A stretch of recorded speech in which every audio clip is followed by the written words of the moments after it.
Hey, Orion here. I've been podcasting for over 4 years now. 4 years. I started a bit unsure and insecure, but I am so much better and I'm a different woman today. I learned and grew so much. I grew as a person and I grew as a podcast host. And I had the privilege of talking with incredible people I never even imagined I can even reach. But regardless of how famous or not famous my guest is, sometimes you have a special conversation. One that is so stellar, you remember it even 4 years later. Welcome to Stellar Conversations. This is one of my absolute favorite episodes, and it will light up your day. Welcome to Stellar Life Podcast. Get inspired and live out loud. From love, freedom, and success to having it all. Here's your host, coach, speaker, and shining star, Orion. Roger, you're looking good. Hi, welcome to Stellar Life Podcast. This is Orion. How are you doing today? Today's all about self-love. And this is something every time a lady joins my group, Awaken Your Inner Goddess on Facebook, I ask them the question of, why do you want to join our group? Why do you want to join our challenge? And I collect those answers because it's really important for me to know what women really want. And one of the answers that I hear repeatedly is, I want to learn how to love myself more. And another answer is, I want to relearn how to love myself. So some maybe never connected to self-love and some maybe have experienced that, but life hit hard and they need to relearn it. And my thought is that you need to remind yourself every moment of every day, like my mentor, Dr. DeMartini says, whatever you did or didn't do, you are worthy of love. And self-love is not about being selfish. It's not about taking. It's not about pride. It's not about ego. I just opened the online dictionary and they had 3 definitions for self-love. One was narcissist, one was vanity, and one was the instinct by which one's actions are directed to the promotion of one's own welfare or well-being, especially in an excessive regard for one's own advantage. So even the good definition at the end sounds a little bit critical, like it's a criticism, one's own advantage. But this is the one that I relate with the most. Self-love is the instinct. It is instinctual. It's instinctual for us to take care of ourselves because nobody will take care of you or nobody will care about you. Even your loved ones care about you, care about your business, care about your health as much as you care about it. And it is your instinct to take care of yourself. And sometimes things happen in life and we start ignoring our instincts. We want to fit in. We don't want to be loud. We don't want to break rules.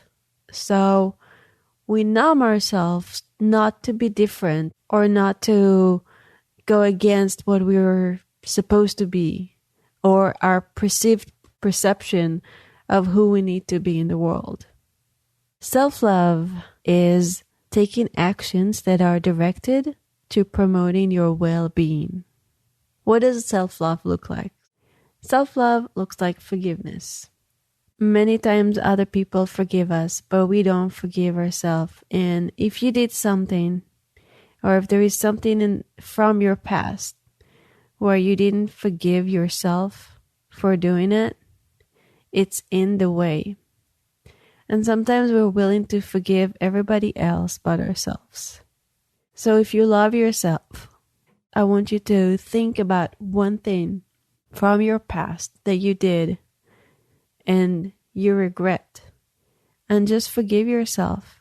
And you don't need a big reason to forgive yourself. It doesn't have to be a long journey. You can just forgive yourself because you want to forgive yourself. Self-love looks like slowing down and looking inward.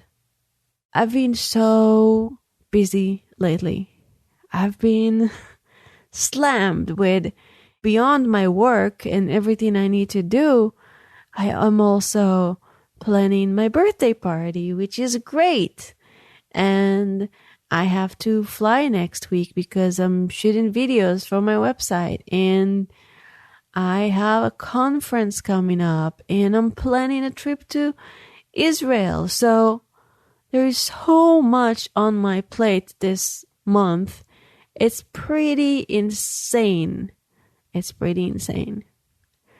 And when so much happens, the last thing I want to do is to slow down. And the most important thing for me to do is to slow down. So I know it sounds like an oxymoron. You're so busy. Why the freak would you slow down? Because when you slow down, you self-regulate. When you slow down, you're able to breathe. And when you breathe, and you breathe deep in and out, you relax your nervous system. And when you relax your nervous system, all those crazy thoughts that goes on in your mind quiet down. And you can listen to the space between your thoughts. You can listen to the space between your thoughts, and that will help you organize your life better and take action from a place of being proactive rather than from a place of being reactive. And the difference between proactive and reactive, as you probably know, is proactive is about taking the high road.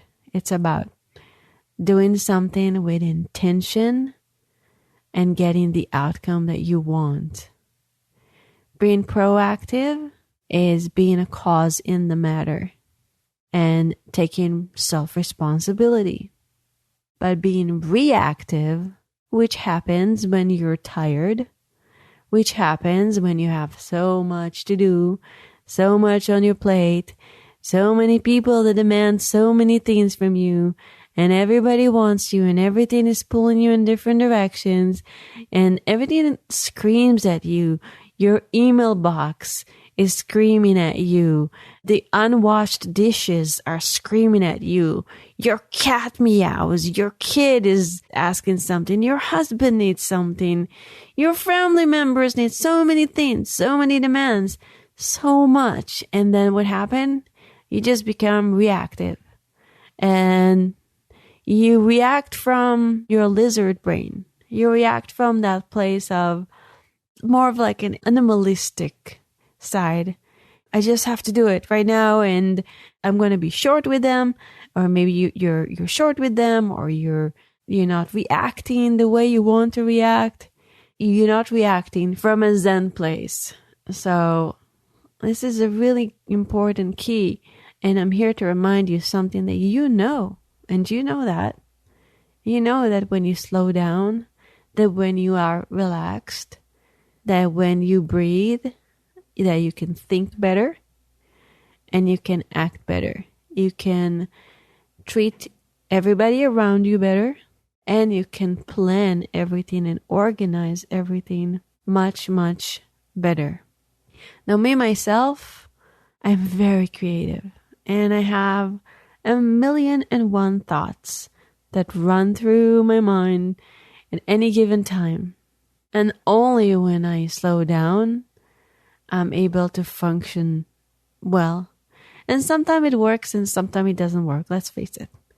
Doesn't mean that every time you want to slow down, you'll be able to. And sometimes a little healthy stress in your life is good. But overall, don't come to a place where you're so overworked and overwhelmed that it affects your physical well-being. It's not something that you want. Because if you are too stressed, if you don't slow down, if you don't take the time to take care of yourself by slowing down, it can affect your body, it can affect your relationships, it can affect your work, it can affect everything. I'm talking about affecting your body. It can cause adrenal fatigue and many other health problems. So self-love is also about self-care. And you can have self-care when you slow down. This is a friendly reminder for you to visit www.stellarlifepodcast.com for show notes and information about this awesome show. Check out our Facebook group, Stellar Life. Sorry boys, this is for women only. And get all information, including a checklist full of tips from the show at www.stellarlifepodcast.com. And if you're enjoying yourself, please subscribe and review. And now, back to the show. So we talked about forgiving yourself. And in the challenge that I did with the ladies, one day was about forgiveness. And this was one of the days that gave them the most breakthroughs. And in my own private history, I had to do a lot of forgiveness around stuff that happened in my childhood that were difficult things, very difficult things, up there with the top 500 things that can be really horrible for you to experience. But until I forgave, I couldn't move on. Because when you forgive, the reason why you forgive is because you are taking self-responsibility and you're owning what happened, and then you're not a victim. And when you're not a victim, you have ownership, you have power. Because if somebody hurt you and you don't forgive them, then you're still a victim. You'll always be a victim. And it sucks being a victim. But when you forgive them and you say, okay, I had a part in it, even if your part was 0.0000001%, I had a part of it and I'm taking ownership, then you're taking your life back. And that is self-love. Owning everything that happened and didn't happen, really owning it, that's self-love. Self-love looks like looking inward and processing your thought patterns and not believing your thoughts. Your thoughts can lie. I'm so excited because I'm going to have Byron Katie on the show. And Byron Katie, she's huge. She's a big spiritual teacher. She's very loved. And she has a method where she asks 4 questions. And those questions are to question your thoughts. So let's say one thing that you might be thinking right now is, I can't forgive myself, or I can't forgive him.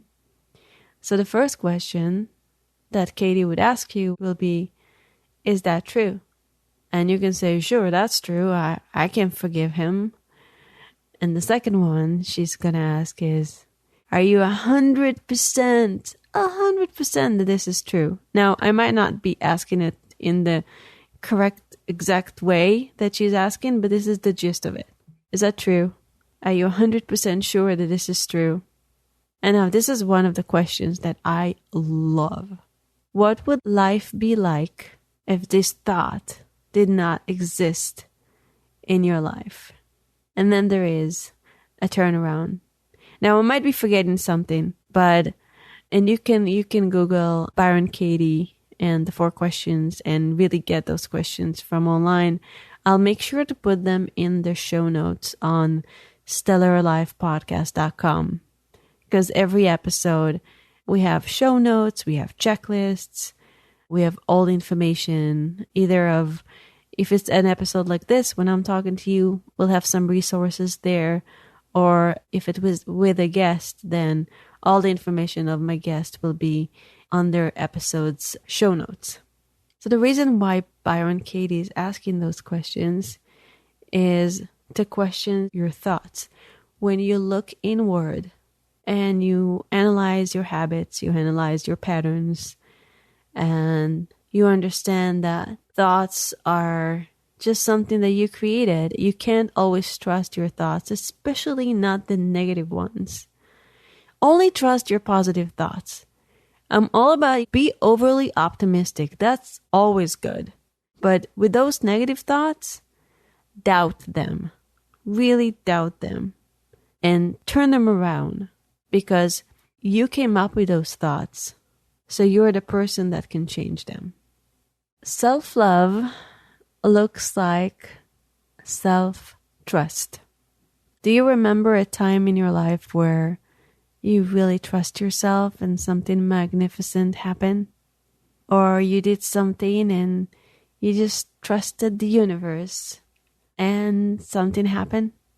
Self-trust is so important because if you cannot trust yourself, what is your life about? Is it about what other people think?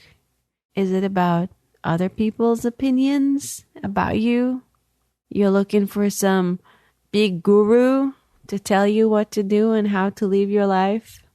I'm all about information and learning from gurus and coaches, and God knows I learned and studied and will study with so many for the rest of my life. I studied with so many people. It's insane. And I'm kind of proud of it. It's awesome. Like, I learned a lot.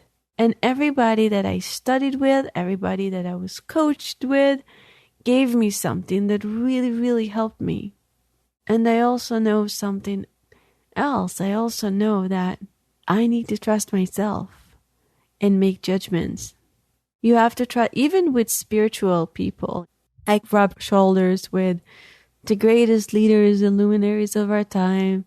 And I learned that not everybody are their facade. Some people are very genuine, the way they are on stage and the way they are in person. Same thing.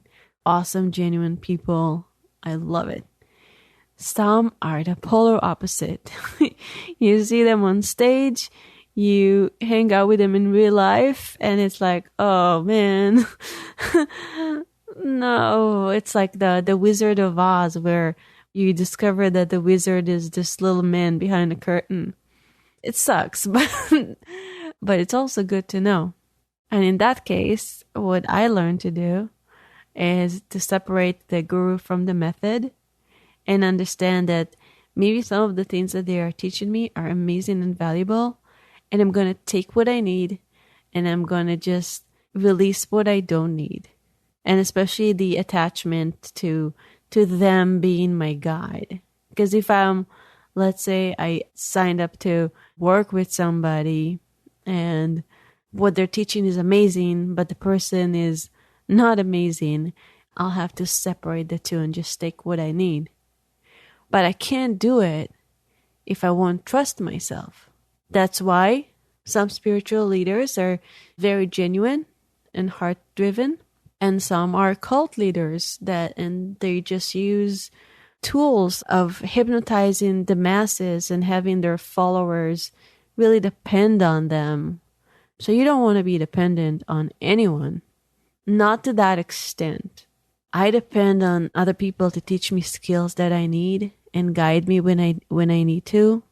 But at the end of the day, it's about self-trust and it's about trusting your intuition. And self-trust and trusting your intuition is self-love. And you know what intuition is? Intuition is that little voice in your head that tells you, don't go there right now because there is danger. It's that little sensation that tells you this person is a good person or a bad person. Intuition is really important when you come across somebody you admire, and you can get a little bit like starstruck? Yes. Where you're so excited that you can't see beyond.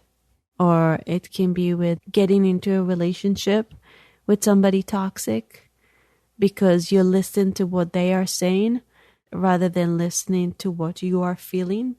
So when you encounter somebody and you're not sure, Trust your intuition before you trust what they say. Trust what you get from their body language before you trust their words. And trusting your intuition and trusting yourself is an act of self-love. Self-love is about the words that you say to yourself when nobody is listening. We are our own greatest critic. And my dear, be careful. Be careful not to tell yourself words like, oh my God, I'm so stupid. Or, oh, what was I thinking? I'm so silly. Silly me. Stupid me. I'm so dumb. I'm so clumsy. I'm so bad at this and that. All those words, all those negative things. Get rid of this. Get rid of them. Get rid of negative words. Tell yourself sweet things and kind things. And talk to yourself as if you are talking to your best friend. If your best friend made a mistake and they're feeling really sad and miserable about it, you won't come and say, oh my God, you're so dumb. You're so stupid. You're so silly. Who would ever want to hang out with you? You're so stupid. Whatever those words. Because sometimes we get really mean with ourselves. Me too. Me too. Everything that I share with you, ladies and gentlemen, here is me too. Be mindful with the words that you're saying. Because the words that you're saying are important. And you want to say kind things. And treat yourself as if you were your own best friend. Body image. Body image and love in your body is an act of self-love, especially for women. With everything that we see in the media and all the beautiful skinny models and the trends, like, wow, now that Kim Kardashian is really popular, I have to have a big butt because I like big butts and I just can't lie. And and Nicki Minaj and all those girls in the clips, they have big butts, so I need to have one too.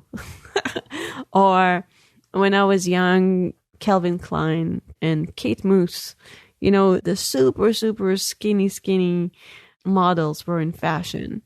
So, wow, I don't look like a Calvin Klein model.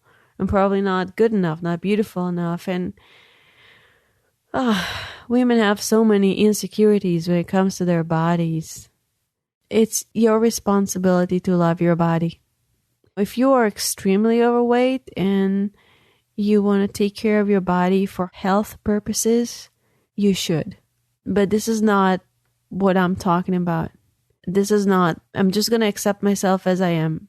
No. If you're in the danger zone and this is becoming unhealthy, go and do stuff to take care of yourself and take care of your health, because this is self-love. But if you look in the mirror, you have some love handles, maybe some wrinkles, maybe some stretch marks, maybe, you know, it's not that perfect Photoshop image you see in the media. You are still perfect just the way you are. You're just perfect just the way you are. And unless you really accept your perfect imperfections, you're going to suffer. And why would you? You wasted so much time telling yourself mean things about your body, criticizing yourself in the mirror, wasting freaking time on this bullshit. And it's time to stop. It's time to stop and appreciate your body for everything she did for you, for the pleasure she gave you and is giving you, for your ability to do things with your body. You want to exchange and you want to change your expectations with appreciations. When I did the 7-day challenge with my group, mirror work was the first day, because women are having a hard time looking at themselves in the mirror and saying, I love you. So it was about connecting. It had two levels. One is almost like connecting to yourself, to your soul. you look at yourself in the mirror in your eyes and you say, I love you. There is a book called Mirror Work from Louise Hay. You can read all about it. But the gist of it is, look in your eyes in the mirror and say, I love you. And the other level of mirror work, of doing this type of work in the mirror, is loving your body. And it might not be a quick win for you to look at your naked body in the mirror and just love her. But you can start with loving little things about you. So every day you increase and you train your brain to find what's good.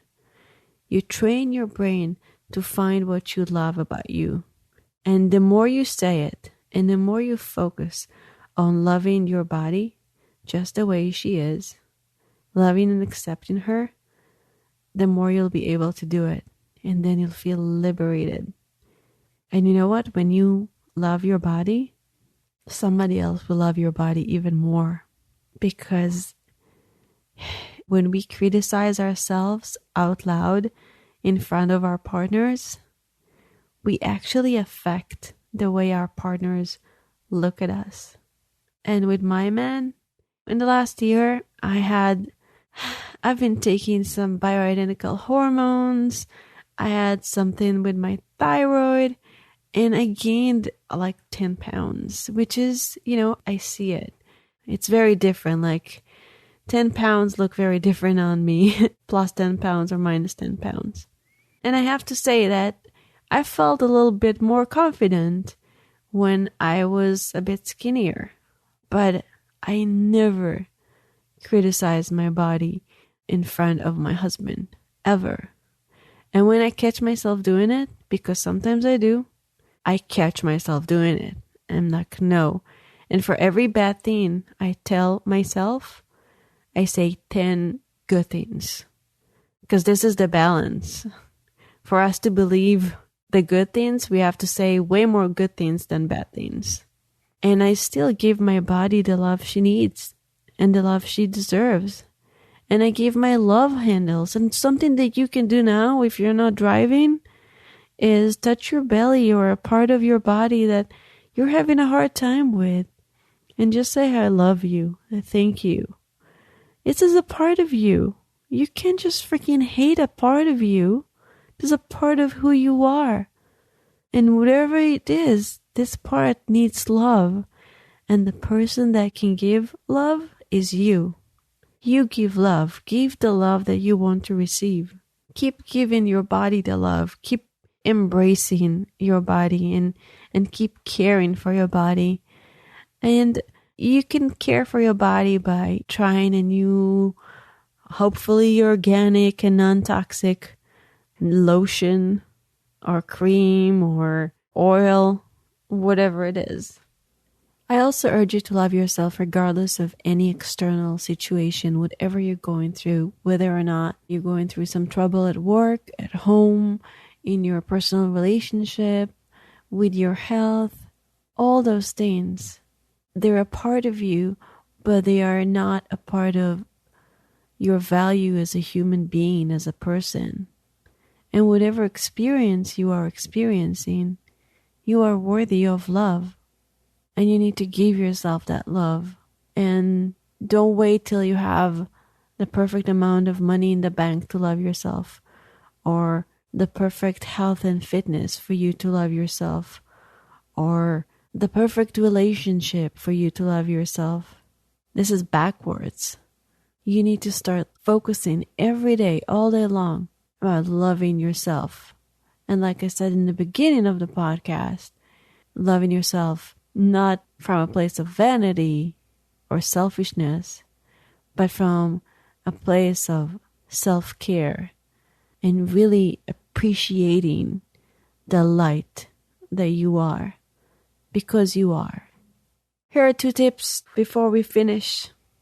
1 is practicing saying no.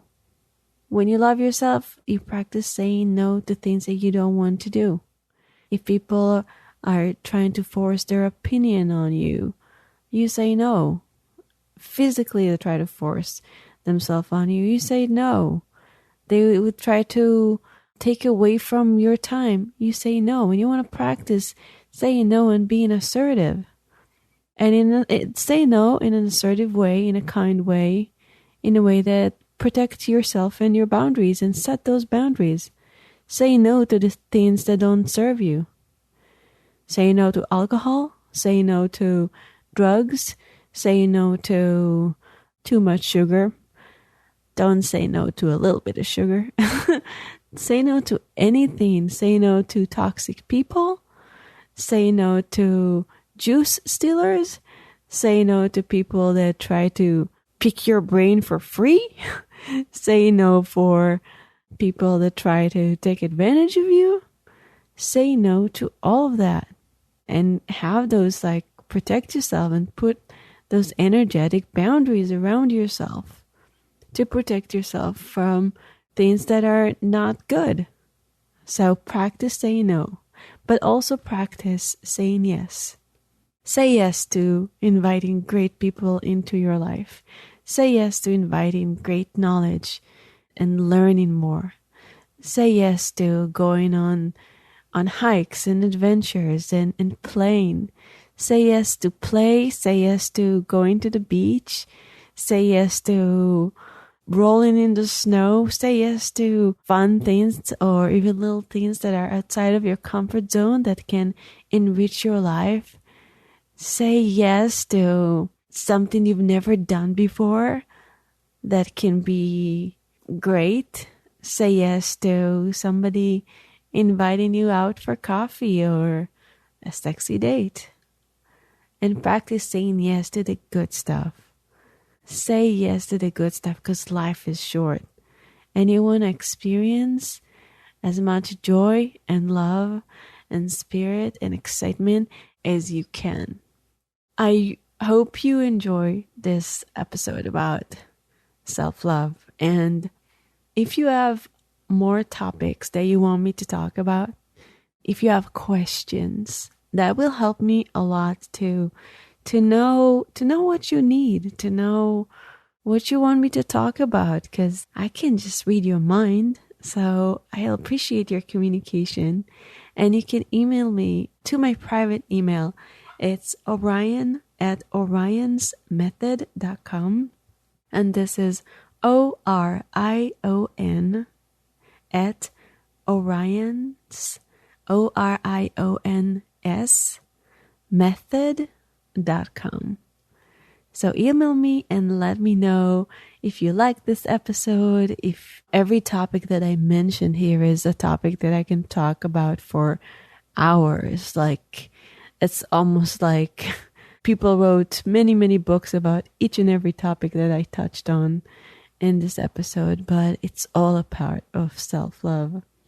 So I had to mention it all, and I probably didn't mention 1,000 more things or 1 billion more things that you can do to love yourself. So I hope it helped you. Remember that you are a beautiful, bright star, and you are worthy of love and respect and care and everything that you want.